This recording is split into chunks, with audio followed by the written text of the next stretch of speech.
That's right, we're back at it again. We're going to be talking about Extreme World Wrestling, EWW. We're doing it once again. I reviewed one of their shows, one of their more recent shows, a few months ago, and I think it was a lot of fun. I've been going to them since they came back in the pandemic, and now, well, after the pandemic. And now I'm just going to talk about Know Your Enemy 2, which, if I'm right, at time of recording, you can watch on EWW, I believe it's -wrestling.com. I'll make sure that the link is there and also in the description if you want to check them out. You know, they are a local indie promotion. I'm not going to spoil everything, so I think it's just worth getting into and just talking about.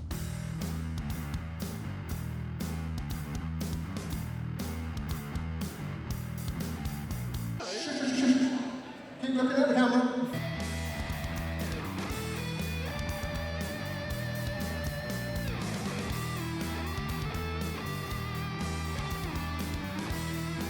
So, first off, I want to talk about how my experience with this was a little bit different than usual. So, typically, they do VIP tickets, which they are doing for their next show, and I do have those ready to go already. So, you already know I'll be there, front row, ready to go.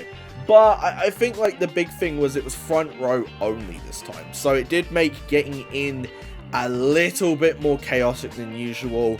I didn't get my usual seat, which, you know, it is what it is. You know, you kind of expect that at this point. But it was still a fun time had by all, might I add.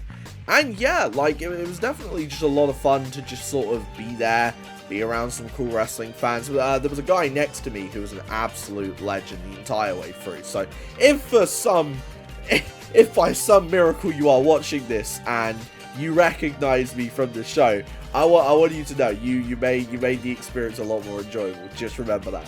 So, you know, like, apart from that, the show was great. I didn't get to meet any wrestlers before, but I did get to meet one afterwards. We will talk about that. So, you know, the show went off without a hitch, and it started off with a matchup that I think a lot of people were really, really excited for, and a matchup that I think a lot of people were expecting one thing, and I want to talk about what actually, like, happened, but it was El Jugador Jackie Hart, who has been absolutely winning people over the entire way through since he's become El Jugador.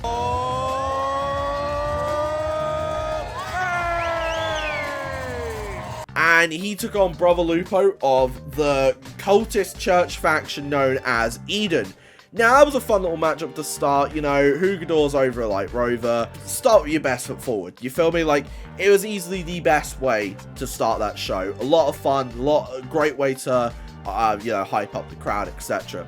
So then after that little matchup, we ended up having the commissioner, Lou Steele, who is a heel, come out, and he basically ran down the world champion and said, look, you're good, but the guy I'm having fight for the world title, and one of my personal favorites, Grayson Dawn, is gonna beat you tonight. I believe then Grayson Dawn comes out. Yep, Grayson Dawn then comes out. He cuts a promo. I swear down. Now, I could be tripping, but I was wearing a Grayson Dawn shirt at that show. He's a heel, I don't care, I'm one of those guys, right? And I could have swore he looks at me for a second, and it's like a slight little, like a little acknowledgement that I'm there, you know? And I was like, hey, that's my guy right there. Yeah! It was definitely a very fun segment. They usually do these, like, segments hyping up the big world title match or the big main event, you know, as a way, I think, maybe to keep people watching. I don't know. It's a lot of fun, though. It's a great way to see the promo ability of some of the best in the company, you know, your main event players. And again, it was just fun it was very good to see Lou Steele cut a very good promo. That man's insane on the mic. And it's a shame I never got to see him wrestle, because I think he stopped wrestling just before the pandemic. I don't know if he still wrestles or not, but he doesn't wrestle on EWW, and as a result, I've not seen him wrestle, but it'd be really cool to see him wrestle at some point, if he ever comes back in EWW. So then, after that, what happened then? Oh, yeah! So there was this weird little vignette, because they've been teasing a character for ages, right? We can get these weird little like creepy things on Facebook because that's how they market their things. On there was this weird account that was all binary, and I was like, hey, I've seen enough Bray Wyatt segments to know what to do here. So I converted it, and it was a guy called Chaos. And I was like, okay, immediately, I know that this is a guy called Chaos. And then the vignette pops up, and it's like Chaos, and I was like, yes. He didn't show up. They didn't show up. We don't know if it's a group or one person or whatever. Didn't show up at this show, but they did tease it. And great on the MC, Jake Purr, for absolutely killing the selling of that. Like, great. He sold it as if it wasn't meant to happen, and you know what? That's sometimes the best way to do it. So that was a fun little thing as well.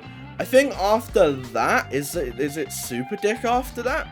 Yeah, okay, alright, so it's time for, like, the most over guy in the entire company time, as every hero needs a villain, and Necrosis went after Super Dick for the Academy title. Now, this was just your standard babyface heel matchup. You know, Necrosis is kind of like this kind of like swamp creature type deal, so he's kind of like that supernatural guy that can tank hits. So it did take a little bit more for Super Dick to, you know, overcome him. I'll reveal it, you know, it's standard hero villain stuff, you know. Naturally, the hero is going to beat the villain, and that's just how it works. I think it helped raise the stock of Necrosis, who, I will keep it stacked, hasn't been my cup of tea every time he's popped up. But you know what? Hey, sometimes you've just got to grow on a person. I think Necrosis is getting there. I just think they need to find something for him. This was good. Let's keep it up. Okay, so after that, it was the match I was probably one of the most excited for, apart from maybe the main event. It was the return of the women's division as Blue She, somebody who I don't really know, took on somebody that I know quite a bit about in terms of the British Indies, and that is Sky Smithson. And hey, when I say that, I was like, hey, I'm super excited to see what she's capable of, because I've seen her on like other shows. I've never seen her in person. She's really good. Great heel, great at getting the crowd reaction. If they are going to bring back a women's title, they need to build that division around Sky Smithson. She's so good. She's really good in ring, really good character, somebody that you could build a whole division around, and that match showed it. But Blue She was great as well. Okay, don't let me constantly going on about how like I'm like, yo, Sky Smithson's great. Detract the fact that, you know, she was only like as good as she was because Blue She was also getting a good face reaction. So there was a fun match, great way to bring back the women's division. They gave it time, and that's already that's all I really wanted from that. So that was great. Okay, so after that, we then had probably the weirdest match on the card, and I still don't know how to fully feel about this match. It was Southside Wrecking Crew's Cyrus Shade and Tony Dynamite taking on The Party, who are brilliant. I have their shirt in my thing, and I've also got an autograph of them there as well. I also have a photo from them from like years ago, which is really, really cool. I say years ago, it was like a year ago. But, and they took on the oddball pairing of Titan and Rabid Raccoon. Now, that pairing did not last. Titan did in fact not have it, like, he had enough of Bro. But speaking of Southside Wrecking Crew, I said that I got to meet one wrestler after the show because I was getting some merch. I have this, which I'm trying to get signed. This is Grayson Dawn, who's like the top heel at the moment. So I'm trying to get that signed. I don't think I will, but I have the 8x10, and if I can find a way, I'll find a way. But yeah, I was getting that, and then I noticed that a bunch of the wrestlers were out, you know, at ringside after the show, and I was like, okay, cool, who's there? There was a tag team, which we'll get onto in a second, and then there was Tony Dynamite and Ryan Albright of Southside Wrecking Crew. Now, I am a massive fan of Ryan Albright. He's a great heel. He's a guy that just feels legit. So of course I had to, like, you know, let him know, like, hey, you know, I'm big fan. I got a photo with him. He's genuinely a really nice guy. So it was really cool. Got a photo with him as well. You know, that was me. That was my day made after that. But anyways, the tag match was fun. I'm not going to give too much away, but, you know, it was interesting. We then had a pretty rare #1 contenders match on an EWW show. So it was Alexander Young, who's somebody who I've been a big fan of since I first saw him live. There was Brother Corvus, formerly Corvus Kid, representing Eden. There was Damien, who is incredible, by the way. He's really, really good. And definitely not Roderick Strong, Philip Bateman, who every single time this man comes out, he looks more and more like Roderick Strong as the days go on. And it's really, really funny to me. This was a fun match. You had a lot of interesting dynamics. And there was a bit where Philip Bateman was like right by us. And the guy next to me, you know, the guy that I said was like an absolute legend, right? Just went down and went, yo, Freddie Mercury, chill out. And I'm not even gonna like say anything. I'm just gonna show you the clip here.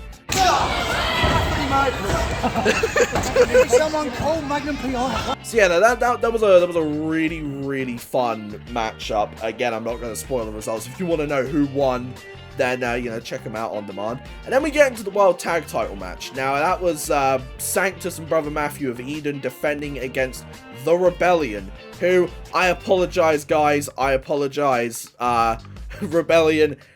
This is your first time on the show. I'm still getting used to your names. Yeah, no, but the Rebellion were great.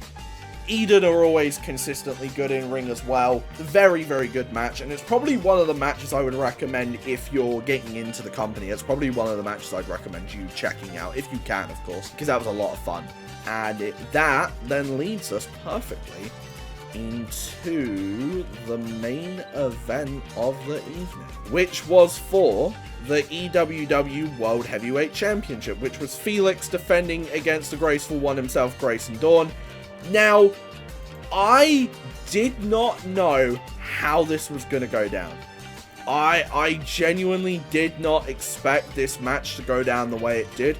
I'm not going to spoil it because it's a genuine shock, but it was a lot of fun. It was a great main event, and it was a great way to send people home happy and excited for Invasion of Body Slammers 13, which I will be going to, and I will be talking about when that happens in November. So yeah, very busy month for me, November. Yeah, so that's gonna be fun. But yeah, like, as always, they knocked it out of the park. The VIP tickets are coming back, and we get, in November, we get in-ring photos with current MMA fighter, Ollie Thompson, which is very, very interesting, because I know nothing about MMA, and I'm not going to sit here and pretend like I do, but he is quite legit. Like, he's literally just won a belt, as in like an MMA belt. Don't know what it is, not gonna pretend like I do, but you know what, it's cool. And he was a good wrestler last time I saw him. Definitely be sure to check it out. Once again, I will be leaving the link in the description for their on-demand service and just their website if you want to learn a little bit more about them. Definitely a lot of fun. And I think if you can get the on-demand service, you get access to their entire back catalogue, so you know, you can learn more about some of the wrestlers, because like Bateman's been around for ages. You know, some of these wrestlers have been around for a long time in this company, so you know, it's definitely nice to look back and have a look at their extensive history. But yeah, that was it. See ya.